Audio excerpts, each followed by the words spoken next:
Listen, I really hate to do this to y'all because I know how difficult it's going to be to get them, but if you stick around to the end, I promise to make it worth your while.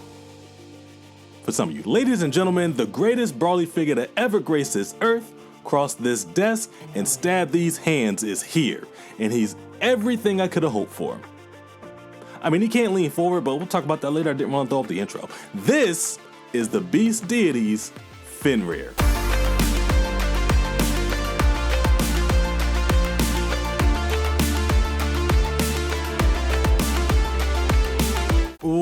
What's going on, folks? Kinda Collecting here. Welcome back to the channel. Now, if this is your first video, again, welcome. And if you've been here before, you know the drill by now. So what up, Oos? Listen, we're on the road to 2 million subs, so don't forget to subscribe, like, and leave a comment. It helps me more than you think and is highly appreciated. Listen, Z Broly gets a bad rep. Let the internet tell it, they'll have you believe he's nothing but a dumb ape. Monkey. Ape. People make it seem like he walked around the entire movie going, me no like Kakarot, me fight Kakarot. Oh, how soon we forget about lines like, I choose you to be the first of my victims. Or, Kakarot, how much do you love your son? Or what about, Oops, did I just blow it up? Shakespearean. Dude was articulate as and this figure represents his aura to a T. Mostly. Fenrir is 90% perfect. His details are unmatched and painful. His accessories are almost complete. He does what he needs to do in the articulation department, and it hurts.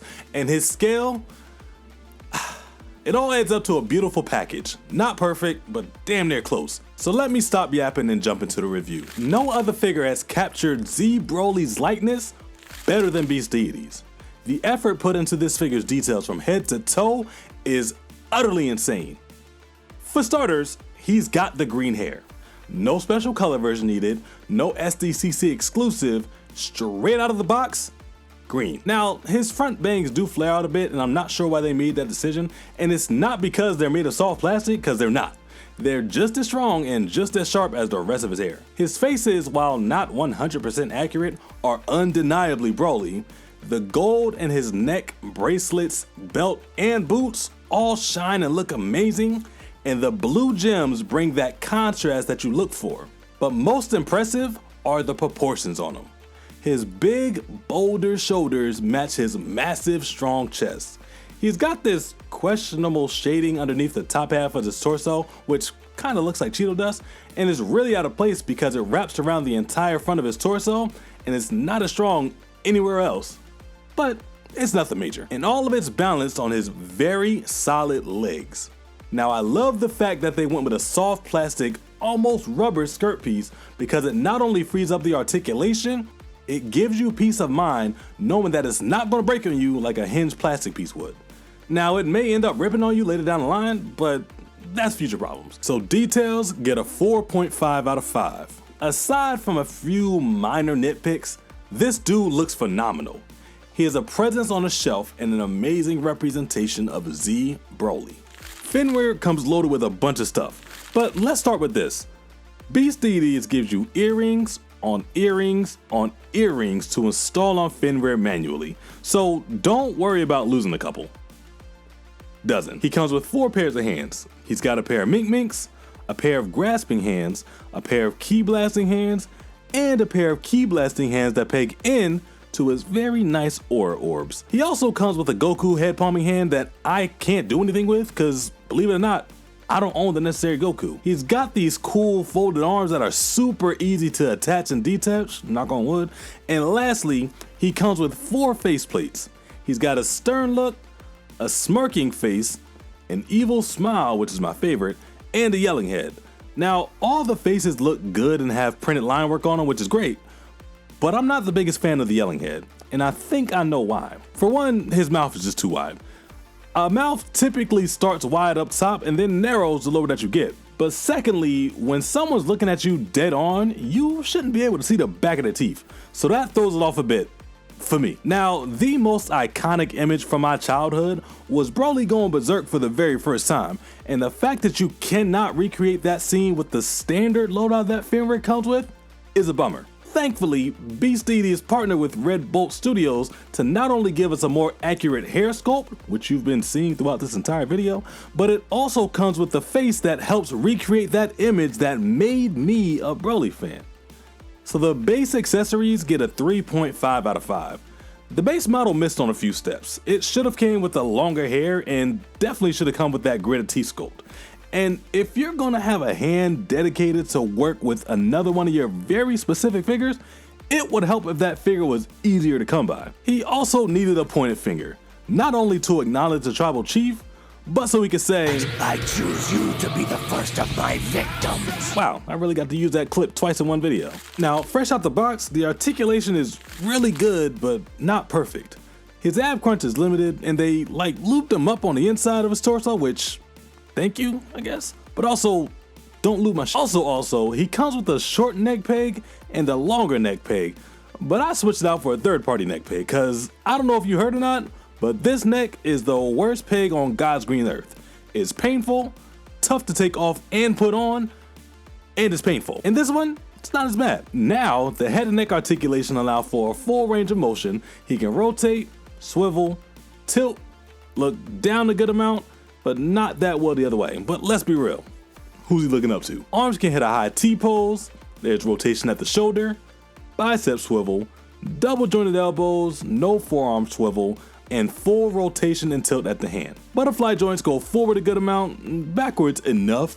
The upper and lower torso articulation allow him to swivel, tilt, move forward that much, and oops, he's got swivel at the waist. Legs can hit the splits really well, thanks to that rubber skirt piece. Kick forward that much, it goes back a good amount too. Swivel at the thigh, double jointed knees, no boot swivel, and full articulation at the foot. So articulation gets a 4 out of 5.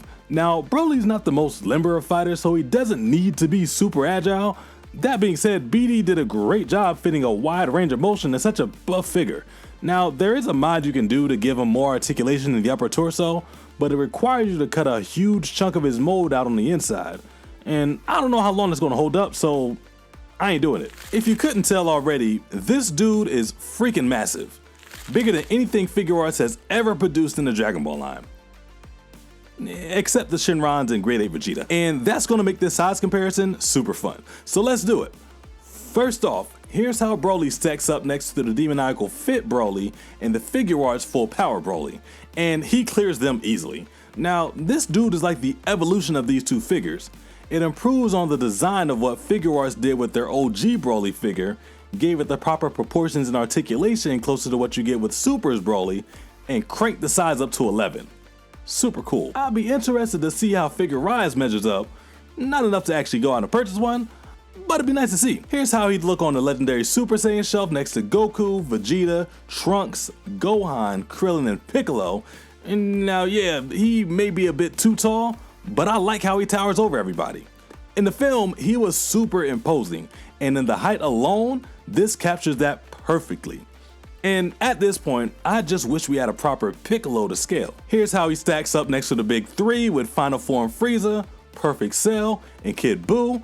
And I know this version of Broly technically isn't canon, but that whole movie took place right before the Cell games, right? Here he is crossing over to the DC multiverse with the McFarlane toys Doomsday and Bane, the Rebel Tech Superman, and Mafek's Batman.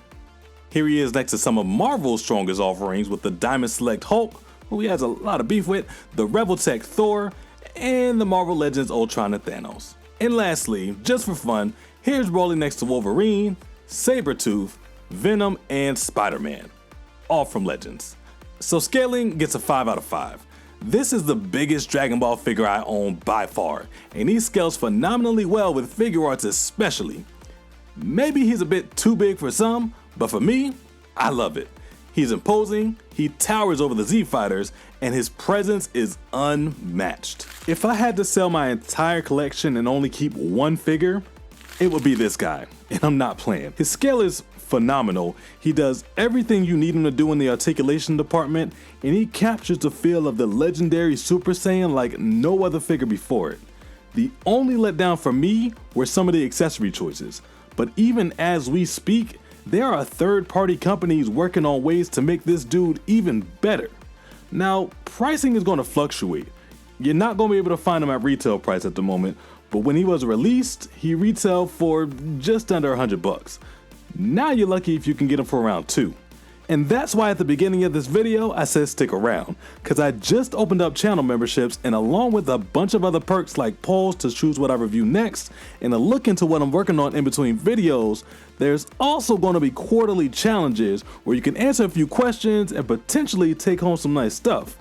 On the line this quarter, it's none other than this figure right here. So become a channel member, join the Discord, and take part in a quarterly challenge for a chance at your very own Fenrir. Tear's free. Now, pricing is going to get a 4 out of 5. You get a lot of bang for your buck with this figure. I just wish he was a little more readily available for everybody to get their hands on him. But them's the breaks. That'll put the overall score at a 4.2. But in my heart, it's a 5 out of 5. This figure is as close to perfect in my eyes as it could be. I really appreciate the time and effort this third-party company put into making an all-new figure from scratch. And any Broly figure that tries to take a shot at this guy moving forward, better bring a big stick. That does it for this review, and now that I have my 2 dream figures in Kid Buu and Broly, everything after is just icing on the cake. Which brings me to my question the other day. What character would make you retire from collecting? Like, if they ever made this figure, I'd be good. Let me know in the comments down below, and until next time, don't forget to protect your peace, stay young at heart, and remember, we're all kind of collecting something. Peace.